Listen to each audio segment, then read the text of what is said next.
In build-up phase, Firmino spent most of his time in central midfield, which gave Jordan Henderson all the time and space in the world. Are we seeing Klopp's clever plan to integrate Thiago with all that space? And Chelsea, with no fewer than 5 different formations, are we seeing the birth of a rivalry of 2 tactical behemoths which are set to set the English game alight? Welcome back to the channel for a tactical analysis in the Premier League. Frank Lampard's Chelsea took on Jurgen Klopp's Liverpool. It was the first major battle of this Premier League season, as for the first time, 2 top 4 sides from last season went to war, and they certainly didn't disappoint. It was very compelling and tactically competitive, especially in the first 45 minutes, and afterwards it gave us tactical insight in how both teams could cope with situations which could yet happen again this season.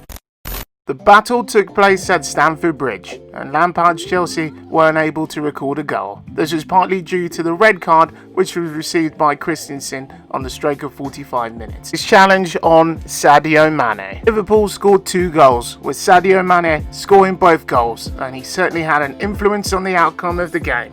And when we have a look at the XG, well, Liverpool created the better quality chances.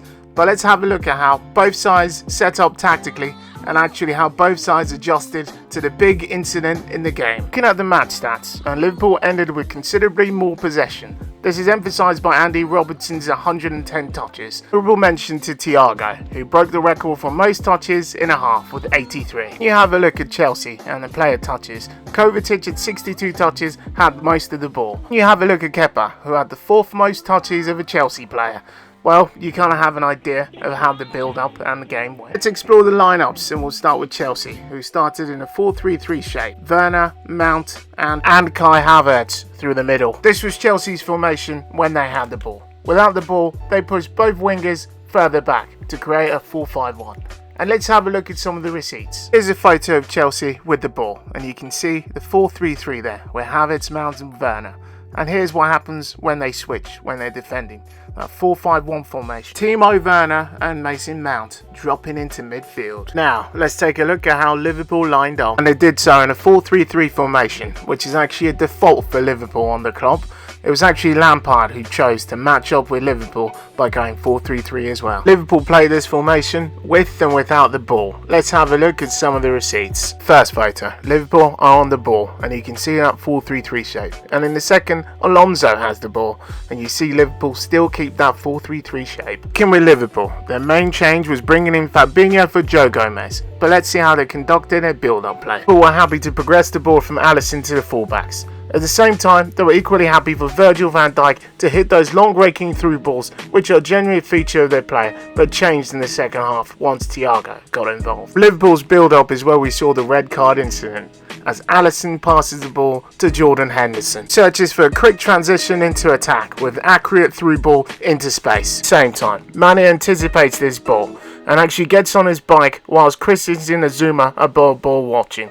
And as the ball is played, well, Mane is favourite to make it there. It's taken out by Christensen. Here are some receipts, but more importantly, here's an analysis of if Christensen is the sole party to blame. Here's a photo of Henderson ready to play that killer ball. The first thing we notice is Mane already on his bike, whereas Zuma and Christensen are none the wiser and ball watching. The thing to notice is pressing, or the lack of, as both Kante and Alonso figure that out. They've tried to apply pressure on the ball, but it's too little too late. But the most alarming thing here, the amount of space between both centre halves, Christensen and Zuma. That should never happen at any level of football. Photo, Zuma doesn't have a clue and the ball's already in the air. Christensen reacts late, but is finally trying to catch up with Sadio Mane. Kepa coming off his line, and he was going to be second favourite to the ball, so Christensen had no choice. To understand why Henderson had so much space, it's important to understand the pattern of the game. Klopp cleverly outnumbered Chelsea in the midfield by dropping Firmino deep, which made sure that Henderson was always the spare man and always had lots of time and space on the ball. Another example, Firmino deep and Henderson having time and space on the ball and passing it left.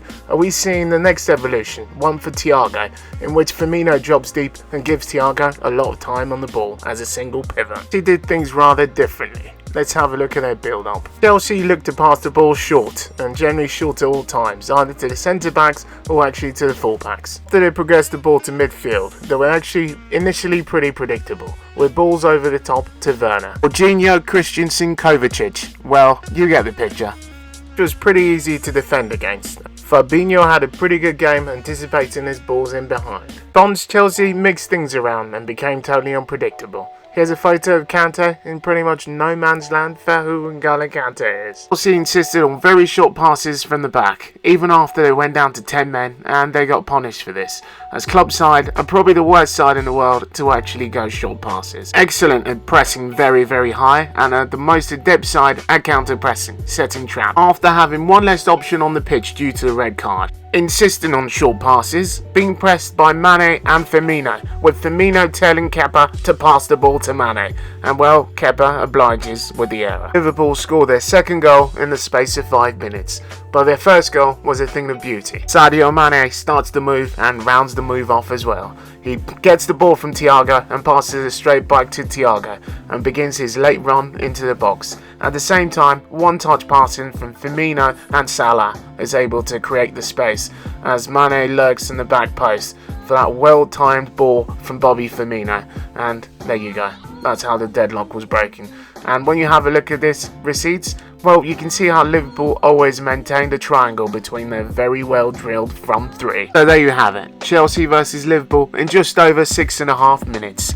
I could have put a lot more detail, but I'm going to do a separate video about Thiago's debut versus Chelsea, as I appreciate there's a lot going on in this tactical analysis videos.